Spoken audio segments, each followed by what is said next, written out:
Ladies and gentlemen of the Jerry, DoorDash is just becoming too damn predictable.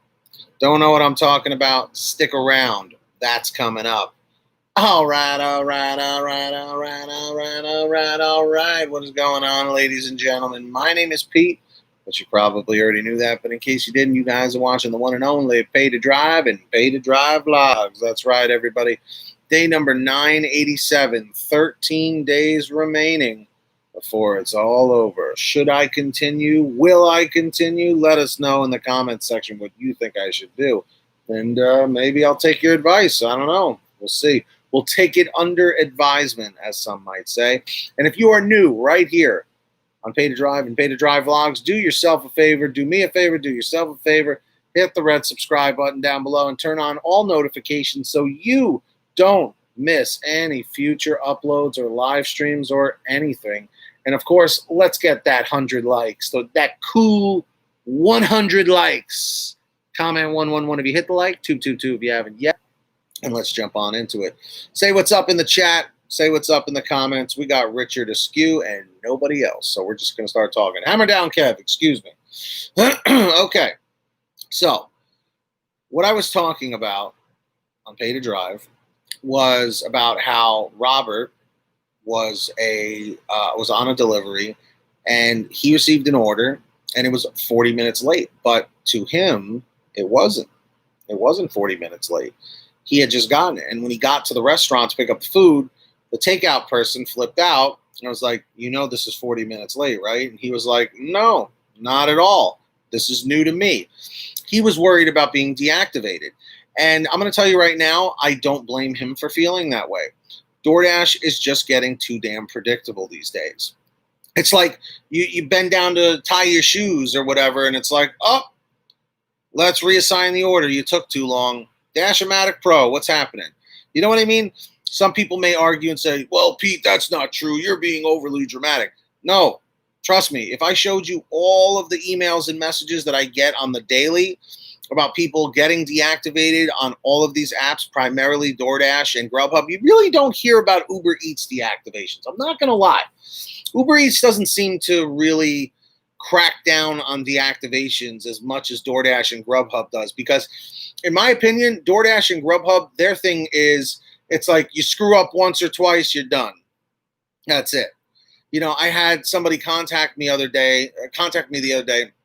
She was deactivated and was panicking and was saying, have you ever heard of people being reactivated on DoorDash? And I said to her, it's not incredibly likely, but I have seen some instances, some particular situations where, yes, drivers have been reinstated. So it's not impossible to come back from a deactivation. It's just not really easy. Would you guys agree with that? Comment 333 if you agree, 444 if you don't agree. The order was late because the customer didn't tip. Well, I'm going to take you back to the email right here. I think I may be at risk for deactivation. Yesterday, I started a dash at 6:30 p.m. my time. I did an order for a local pizza spot, which went fine. On my second order, I received a text from DoorDash warning me that the order was running late, but I had just gotten the request for it, so how could it be late? Turns out that when I got to the restaurant, the takeout girl looked kind of upset when I gave the name for the order, and she told me, this order has been sitting for over 40 minutes, right? I said, no, DoorDash just sent this to me. It was a $6 payout with a $3 delivery fee, so it wasn't the greatest order ever, but still not terrible. The rest of the night went okay, but when I got home, I really started to worry about being deactivated. This is ridiculous that DoorDash is doing this, but I guess I understand where they're coming from. I don't know. I just can't afford to be deactivated since I use this extra money to pay bills. I'm curious what your viewers think about this. Thanks for all you do. So, I just wanted to do that to refresh everyone's memory, depending on when you're watching this and where you're watching this. Do you think that he is up for deactivation from this one instance? Everyone put yes or no if you think he is in the comments, in the chat, wherever you're watching this. I'm going to say no. And the reason why I'm saying no is also what I said on Pay to Drive, is because this is, again, one instance. Yes, DoorDash does get pretty predictable, but again, this is just happening just one time. But ultimately, at the end of the day, it all comes down to the customer. If they want to make a big freaking deal about it, that's where things get really, get to be a bit of a problem for the driver. Let's see. DoorDash became my bottom pitch since GrubHub has picked up in my market. Larger tips for shorter distance. 1 GrubHub delivery equals 3 DoorDash 8.5 deliveries. So no. Robert says no. Richard Askew says, I don't think so. They sent it to him late due to other drivers reassigning. Exactly. No, but these days, people. Exactly, Brian Wallace. That's what I'm concerned about. It's like these days, you never freaking know. And that's the biggest problem here, is you don't know. That's the thing. Because the fact of the matter is this. GrubHub and DoorDash, they know that the revolving door just keeps spinning and spinning and spinning. 24 hours a day, 7 days a week. They deactivate 4 drivers. In 24 to 48 hours, they have another 15, 20 drivers more to replace that. Maybe even more than that. Maybe 100 drivers sign up. I don't know. But the fact of the matter is, as long as you can pass a background check, they automatically approve you. Works the same way on Uber Eats. However, if you were talking GrubHub, GrubHub isn't as kind about that because GrubHub likes to regulate how many drivers they have in a market. How many of you guys are on a GrubHub waiting list? Comment waiting list. Comment GrubHub waiting list if you are or not in the chat or in the comment section. I'm curious. And guys, let's see if we can get that 100 likes real quick. Comment 111 if you smash the like down below. Everybody, comment 222 if you haven't done that yet. And if you made it this far in the video, comment checkpoint 2. I'll give you a second to do that.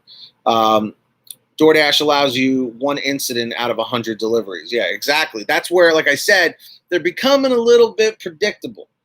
That's not necessarily a good thing.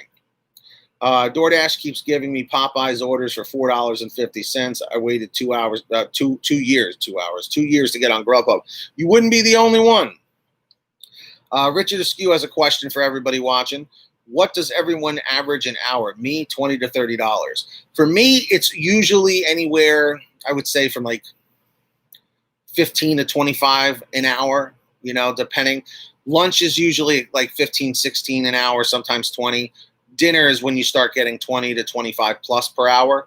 So everyone put that down below. What do you guys average, if you just had to put lunchtime and dinner time, what do you average per hour? Put that in the comments section. Comment 111 if you hit the like, 222 if you can't see the like on your phone or tablet. You got to hit the X right here to close the chat out. Hit the like button over here and then hit live chat in the middle and it'll bring it back up. If every single one of you watching right now could do that, I'd really, really, really appreciate it. Thank you guys. It doesn't make me money or anything. It just helps the channel grow. Let's see, 30 to 50 my market, depending on the day. Dash-O-Matic Pro, that is fantastic, dude. You should be very proud of that. It all depends what market you're in to make good money. Oh, yeah, without a doubt. Let's put it this way. If you're in a metropolitan area, like if you're in a city area, urban area, whatever, there's tons of restaurants. It's usually hopping 24 hours a day, 7 days a week, Those are the places you want to work in, other than the parking situation, which is crazy. But you'll almost always have an order on one of the apps, and you should absolutely be multi-apping. Of course, be careful and be safe about how you're multi-apping. But GrubHub, DoorDash, and Uber Eats are great to have all 3 running at the same time. John Christophic, what's up? Yes, cherry picker for life. I agree with that wholeheartedly. Cherry picking is your God-given right as a 1099 contractor in the gig economy. You are allowed to do it, so you should absolutely flex that right and cherry pick as much as you want. You know how many people their acceptance rate on DoorDash is like under 10%? I'm curious, what is everyone's acceptance rate if you feel like sharing it on DoorDash right now? I've seen people with 3%. I've seen people with 0%. Literally, they will not accept anything unless it's great. I remember when I first realized about how cherry picking worked. I remember there was this really cool dude pulled up in a Crown Vic old police car. And he was an Uber Eats driver, and this was like 2 years ago. And he was telling me he literally will just sit there rejecting unless it was in a boost zone. And I was like, dude, that's brilliant. I didn't think you could do that. He told me, and I was like, wow. And I had to try that, and it worked, man. So, you know, you just keep rejecting until you hit the boost zone. But the problem with that was that they'd put you in like a timeout after you rejected like 10 orders in a row. Robert says, okay, are you the Robert from the email, or is this another Robert? I got an order from DoorDash. I was at the place, and I picked it up within 5 minutes and had it dropped off within 7 minutes. And the customer was standing there waiting and pissed. They said they put their order in over an hour ago, so DoorDash is taking forever to get the orders to us, and it looks really bad on us. You're right, Robert. You're 100% right. Oh, you're another one? Okay. But yeah, so that's my 2 cents on the whole thing. I just feel like DoorDash is just way too predictable these days. And it is what it is, you know. So let me know your thoughts down below. If you made it to the end of this video, comment end 516, end 516. I'll give you a second to comment that. Make sure you smash the heck out of that like button down below. The likes are super low. Comment 111 if you hit the like, 222 if you haven't yet. Subscribe with all notifications on so you don't miss any future uploads. Comment 777 if you've already done that. 888 if you haven't yet. And if you can't see the like or the subscribe button, close the chat in the top right corner. If you see a chat room, hit the X, hit the like and subscribe, and turn on the bell, and then you're good to go. What's up, Robert Douglas? How you doing? Another Robert Douglas from the past. Anyway, thank you to all of our patrons over at patreon.com/PaidToDrive. Thank you so much for supporting me and the channel. If you guys want to sign up, links down below. And, of course, save money on the gas that you pump every day with the Get Upside Gas app. That free download is down below.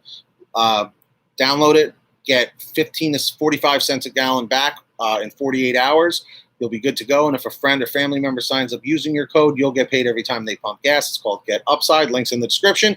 And that's it, guys. I'm out of here. Get that money. Get that honey. Keep hustling. Keep bustling. We'll see you next time right here on Pay to Drive and Pay to Drive Vlogs. Be well, everyone. Peace out. Later.